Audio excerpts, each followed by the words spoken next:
Coming up, we push aside our regular reporters to speak to the man in charge. Mayor Quinton Lucas is our guest this half hour. From the latest on the stadium saga to the plaza, from crime to buses. No one wants to come to work and get hit in the face. The way I feel it is that if it's a mobile psychiatric center. Plus, what's your view on driverless or self-driving vehicles? I'm about to go for a ride in one of Waymo's fully driverless cars. As you can see, there's no driver in the front. I'm not nervous. Are you nervous? A woman has been seriously injured after being hit by an autonomous vehicle. While you may think driverless cars are a galaxy away, think again. We speak to the woman now preparing the rules of the road for robot cars in Kansas City. Oh, Amanda Grayer is going to drop a science on us. So here I am dropping a science. Week in Review is made possible through the generous support of AARP Kansas City, RSM, Dave and Jamie Cummings, Bob and Marlise Gorley, the Courtney S. Turner Charitable Trust, John H. Mize and Bank of America N.A. co-trustees, the restaurant at 1900, and by viewers like you. Thank you. Hello and welcome, I'm Nick Haynes. We love our amazing reporters who gather around our Week in Review table each week, but sometimes you have to go to the top to get answers. This week, I'm joined by the highest echelon of power in Kansas City, Mayor Quinton Lucas. Thank you for stopping by. Put us out of our misery. Is the Royals going to build downtown, or are they going to North Kansas City? I don't know. I wish I did, but I think whatever happens, we will be responsible with any taxpayer investment in sports facilities, whether they're downtown at the Truman Sports Complex, and I would hope my peers in the Northland would do the same. I want to know, how much time do you actually spend on this? You know, when you think about how much you're doing all the week long, is this 50% of your time, 10% of your time? You know, it is a small percentage of time. I have met with the Kansas City Royals on a few occasions. I understand they have a number of interests in public engagement and investment in the future of any baseball facility, no matter where it will be. But there are many other issues at City Hall each day, so I think people can rest assured that this is not something that's taking 50% of our time or all the focus of City Hall. We're working on the basics most days. But do you touch base every day on this? I do not touch base each day on it. I do, however, probably once a week or so, have some conversation either with other folks in the City Hall or folks from the Kansas City Royals about where they're proceeding on their plans and beyond. What I have said time and again remains, which is that I think the people of Kansas City and our region would like to know what their plan is, what type of private investment is part of it, and what any public ask will be. And then we get a chance to have real discussions on the future of baseball, potentially downtown Kansas City, and go on from there. Is there anything the Royals could tell you to say, we need this, that would prompt you to say, you know what, this is not worth it, go to North Kansas City?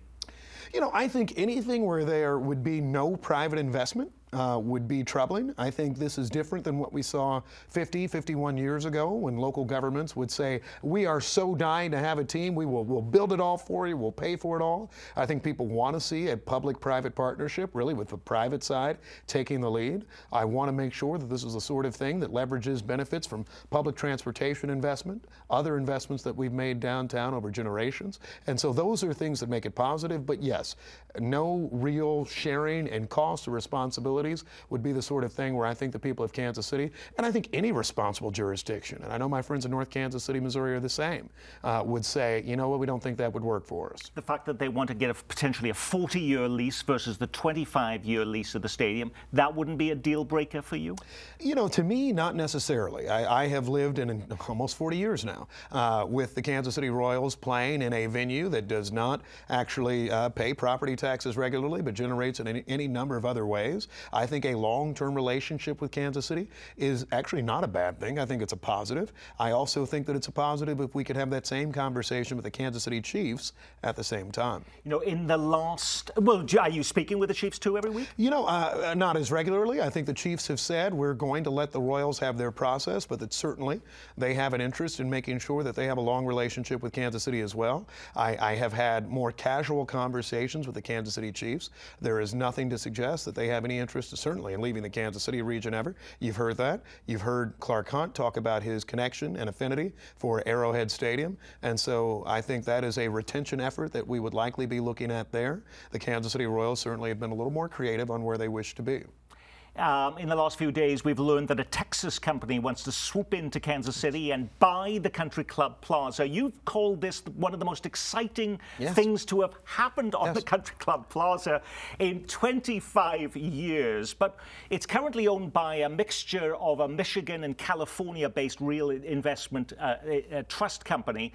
What difference would it make to Kansas City that a Dallas-based company would come in and take the baton and take that over? You know, first, I recognize that there are still real estate transactions to complete, so this is slightly speculative, although certainly we've heard a lot about the company at issue. They have a closer connection to Kansas City. They have a closer connection and understanding, I think, for historic real estate venues. Having a shopping center in the Dallas area that itself, I believe, was opened in 1931 as compared to the Plaza, which was opened just a few years before. And so I think this speaks to us on how they can attract top-flight retail, the investments that they understand, and keeping up a crown jewel of our region, like the Plaza, and more than anything, want to be cooperative and successful. This isn't a one-off investment. They're not going to treat this just like a shopping mall. I think what we are going to see is that they care about the future of the Country Club Plaza. We have seen all summer, by the way, a lot of people have been saying, oh, it's the end of the Plaza and things have changed. Huge real estate development deals that have been done around it, apartment buildings, luxury condos, and beyond. I think it's good that we are finally seeing this type of engagement and investment in the core Country Club Plaza itself. Dave Helling said last week that they're likely to ask for tax incentives. Would this qualify as part of a blighted area? They're worthy, the Plaza, worthy of tax incentives from City Hall? You know, I think that Dave's been thinking about these issues for quite some time, and so I won't necessarily discount his point. I won't prejudge an issue. I understand that they may come with asks. There certainly probably are infrastructure issues. Any aged facility has such things. I think that Kansas City will look at it fairly, but with an understanding that we don't give out TIFs or tax incentives like candy. We want to make sure that we're being as responsible as possible, and we still see very good revenue generation opportunities at the Country Club Plaza without actually having that same level of public investment that you might in blighted areas like East Kansas City and beyond. If you go to your social media account, we will all notice that you seem to be an omnipresent mayor, whether it be going to Beyonce concerts, big sporting events, high school reunions, and this week meeting with the Jewish community over the war in Israel, over at Temple B'nai Yehuda this week. Also posting, I noted, a photo of the Ferris wheel going up downtown, in which you said, a beautiful night under the Ferris wheel, which is about to open, of course, just west of Union Station. Yes, you got the can't wait to ride comments, but you also got this one, which I want you to comment on, from Go Chiefs 516, who writes, a beautiful night where our cars get stolen, our friends get murdered, our homes and businesses get broken into.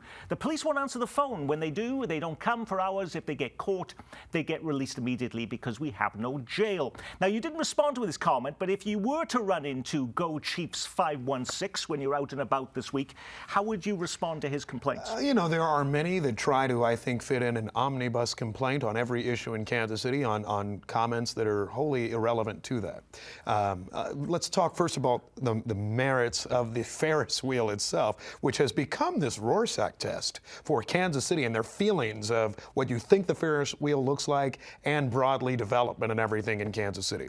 This was a strip of land between an interstate highway and a road that had sat vacant for years, largely for as long as I can remember. It is not a particularly attractive area for development in other ways. There is a developer who said, though, I think I can make something work, creating this new commercial, fairly narrow district. So I think in many ways it's a positive. The city of Kansas City did not provide incentives to build the Ferris wheel. We're not funding the Ferris wheel. They follow zoning rules, so they got no special adjustments for the Ferris wheel itself. And so, you know, I have found it kind of humorous. That's probably why I posted it, because everyone I've talked to has an opinion on it. In terms of the list of things, I doubt that Chiefs 569 or whomever it is actually has individually experienced any number of those things, but I would say to all of those points. Before I was with you today, we're working on a collaborative violence prevention effort where the police department is working with nonprofit actors, the YMCA and others, to reduce violent crime. We have an 8% decline in shootings this year in Kansas City. Our homicide rate has slowed down at mid-year, large because of some of the interventions my office, the city of Kansas City, the police department, and others have taken part in. I forget the list of all the others issues, but you know, that's part of being mayor. We try to address all of them each day. I think to a person, you would say, have certain things gotten better in Kansas City over the last 4 years and 12 weeks that I've been mayor? And I think the answer would be yes. We're resurfacing more roads. We're paying our employees more. We have more development and interest. Our population is at the highest it's ever been in its history. Are there challenges? Absolutely. But I think we will turn the page on our public safety challenges. I think this is a better city to live in now today than it was before. And that's probably why for the first time we're seeing someone trying to build a big Ferris wheel in Midtown. Talking about problems, you did have activists outside of City Hall protesting over the buses. In a few weeks' time, we're going to be having an election in Kansas City to support a bus tax, a renewal of a 3/8% bus tax. And they're free now because of you during the first term. You don't have to pay to go on them. Some say they're now much more, though, unreliable. They're becoming rolling homeless shelters, and the drivers themselves feel less safe. It's chaos. It's chaos. We're riding people back and forth to the liquor store all day, to the drug house all day, the mentally ill. The way I feel it is that if it's a mobile psychiatric center. He says he's had his life threatened, his window kicked in, all for starting pay of $17.85 an hour. The union says it's documented 10 assaults on drivers the past couple of months. You know, no one wants to come to work and get hit in the face. You know, you're here to take care of your family. You're here to serve the community. And so you want your working conditions to be safe. Now, we're less than a month away from the bus tax election. If voters say yes to the bus tax, is there any evidence buses will run more reliably and be safer for passengers and drivers? First of all, I think, yes, we always push for greater reliability of the KCATA. I caught the bus the other day going from Waldo back to downtown Kansas City. It was very efficient. It was actually full much of the ride, and I think it is a good ride. But we need to make sure that we have more routes, east-west routes, and I would agree with increasing the salary of our bus drivers beyond that $17.85 where they start. But let me make this point. I think there's much conversation on homeless folks as if you can just eradicate them by making it so they can't ride the buses or sit on a bench somewhere or anything like that. The real solution is actually to address the causes of what's making them homeless, making sure that we're creating low barrier to entry shelters, something the Kansas City government is working on, making sure we create job opportunities for them, and importantly, making sure they can get to jobs, to doctors, all of these other issues which access to transit helps. The real thing is, how do we build a better city that's working for everyone? That's our goal long term, and that's why I've been proud of our Zero Fare Transit initiative. You say the bus drivers deserve a pay raise. Do police officers deserve a pay raise? The Board of Police Commissioners is now asking City Hall for a $10,000 salary increase for Kansas City, Missouri police officers to address 300 vacancies in that department. You've said you support it, but you don't know where the money would come from. Can the city afford not to give that money? So first of all, I'm a child of a state government employee for much of her career, and so I believe everyone who works in government actually deserves a pay raise, just full stop. Bus drivers, parks attendants, police officers, and beyond. So I do support a pay raise for the Kansas City Police Department. What I would ask the Board of Police Commissioners to do, which was not done at our meeting last month, is to see where there are cost savings elsewhere in the budget. For the non-personnel costs, the Board of Police Commissioners, state-appointed commissioners, I did not vote for, right, are asking for increases of roughly 9% year over year. As you can imagine, that is not sustainable long-term. That's non-personnel. And so then they're asking for other personnel cost increases. As you know, the taxpayers, we can't fund a 9% annual increase in every area. For the contractual services part of the police budget, there is a 48% increase requested over what was allocated last year by the city of Kansas City. 48% is pretty extreme. So I'd like to have a very real conversation about, let's take a look at salaries. What can we do for salaries, benefits of our officers? Something I've been saying for years. I have always supported increases for police personnel. What I don't support is a ballooning budget that's going to consultants, to lawyers, to contracts, to everything under the sun, and then half the time when we approve salary increases, the funding gets shifted to cover those other areas. That's not what the people of Kansas City want. They want money for 911 dispatchers. They want money for officers. While we in the media fixate on things like the stadiums and the Ferris wheel, lost possibly in some of the headlines was your announcement announcement of a new commission for new Americans, which would create a more welcoming environment for immigrants and refugees coming to Kansas City. Are you worried that some of our governors closer to the border will see that welcome sign as an opportunity to bring buses filled with migrants to Kansas City, just as they have in other communities from New York, and as we saw in the last few days to Chicago, where 27 buses of migrants came into the city? You know, I don't have the same concern. I think that our effort on the New Americans Commission was for Kansas City to say, rather than being reactionary like many other American cities have been, is to say, how do we get ahead of the issue, making sure that we can find housing for migrant communities, that we can help them integrate, finding language access resources in Kansas City. Already, actually, there are migrants who walk among us, some of whom undocumented, who come and bring kids to schools, our public schools and beyond, and that we need to make sure that we're actually ready to stand up a plan for how people can be successful in Kansas City or move on to another destination if that is their inclination. This is what we are trying to work on. But no, I'm not worried about Governor Greg Abbott or Governor Ron DeSantis all of a sudden saying that we want to send everybody to Kansas City. Indeed, having talked to the mayor of El Paso, Texas, which I have done, often the way that it's done is they ask the migrants, where do you want to go? They want to go to New York and Chicago because of family connections and beyond.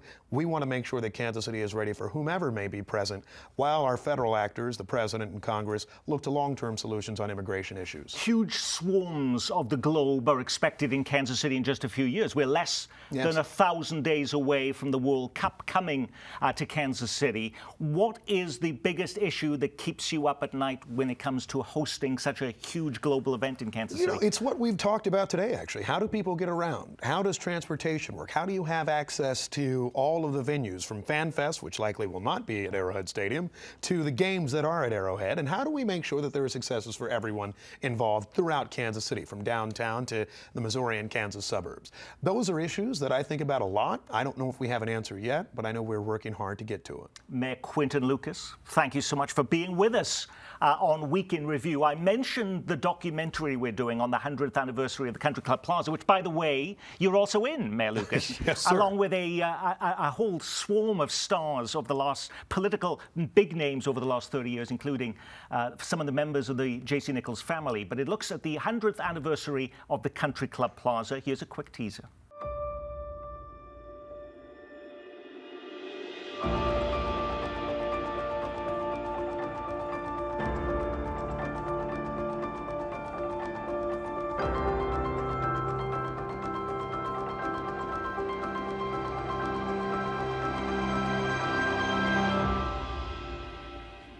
Mark your calendar. You can see Nichols Folly that tracks the entire history of the Country Club Plaza on Thursday, November 9th at 7 p.m.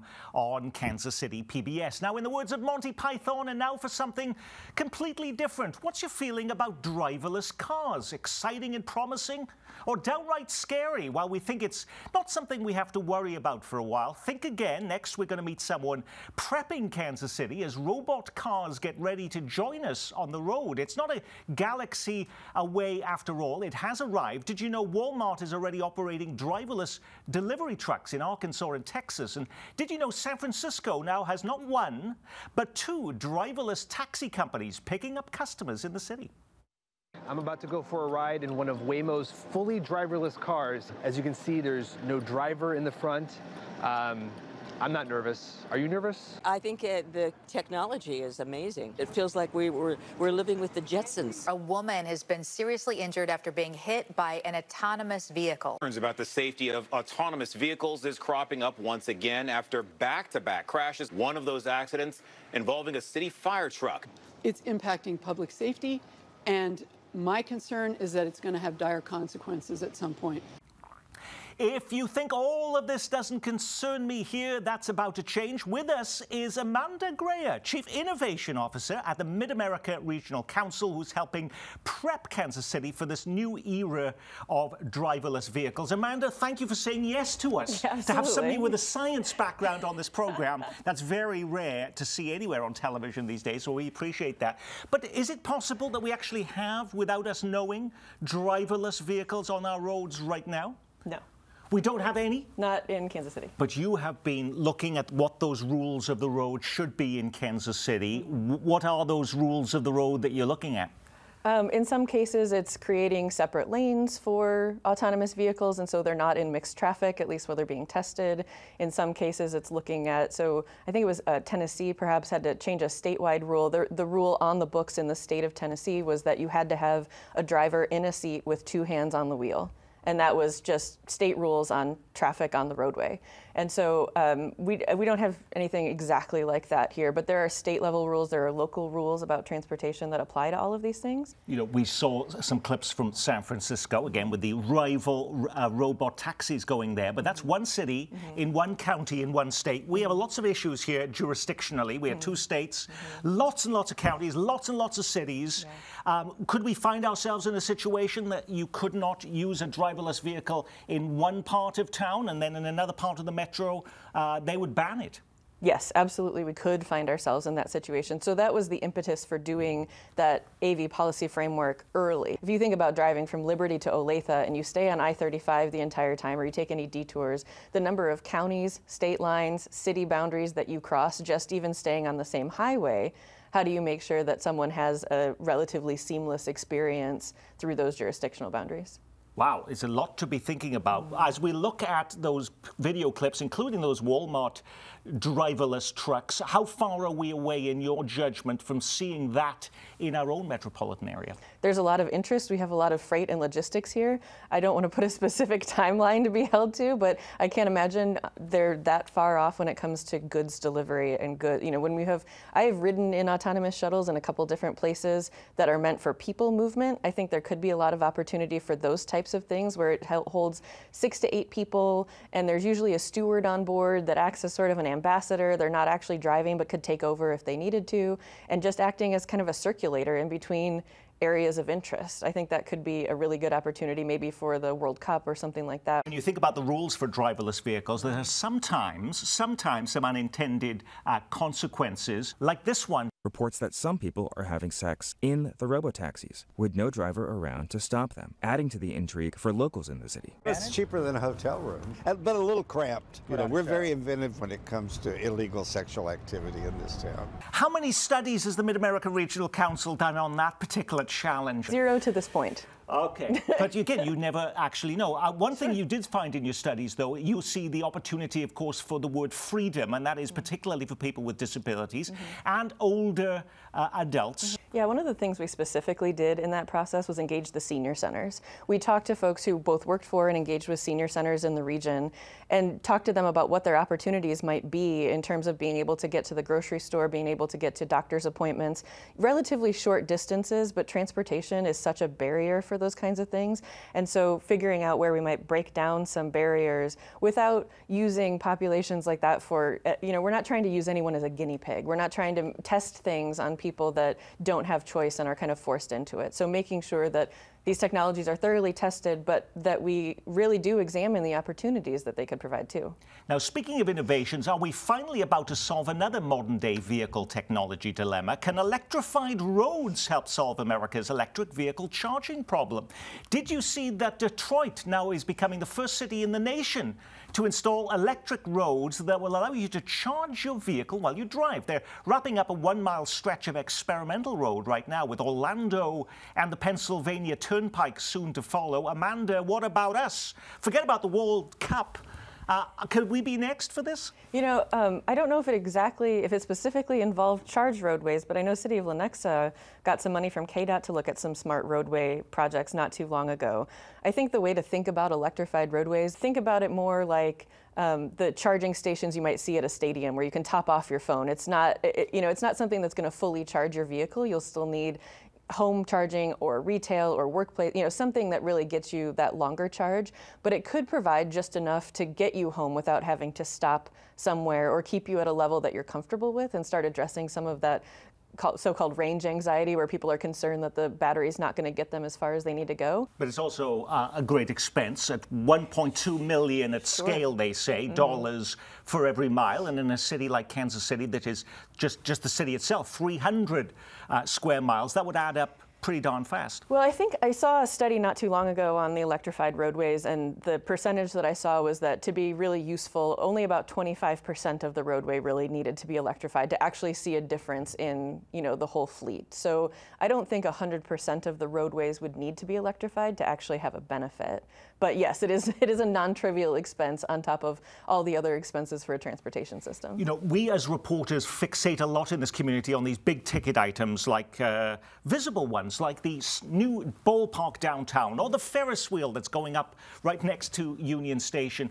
What is the innovation that you're seeing that perhaps is under our noses that we haven't been paying attention to that excites you? Both excites and concerns probably is one that's being talked about in a lot of places, and some of our local Congress people have been involved in discussions in DC about it, is the electric vertical takeoff and landing. So basically electric autonomous airplanes. So they're being tested just yesterday, the day before, they were being tested at Long Beach Airport. They've been at some larger airports and some smaller, more rural airports. It really is, it's sort of like what you'd think of as a helicopter, right? It just takes off vertically and it flies and lands vertically as well. So there's a lot of discussion about it. It could change the way rooftops are used, especially in a downtown area. Everyone will have perhaps an electric vertical takeoff and landing sort of helipad, and just thinking about seeing more of that in the sky, what that actually means. With downtown airport being so close to downtown too, there's obviously the discussion about the limitations that are on things like development, height restrictions and all of that kind of stuff. How would that play with downtown airport? How would that, just thinking about what kind of implications that has, but those are absolutely being tested in other places, and I'm really intrigued to see when we actually get them in Kansas City. There's a lot of both OEMs and startups that are developing these kinds of vehicles. Amanda Greer is Chief Innovation Officer at the Mid-American Regional Council, providing us a futuristic but perhaps not so far off look at life on the roads and possibly in the air here in our metro.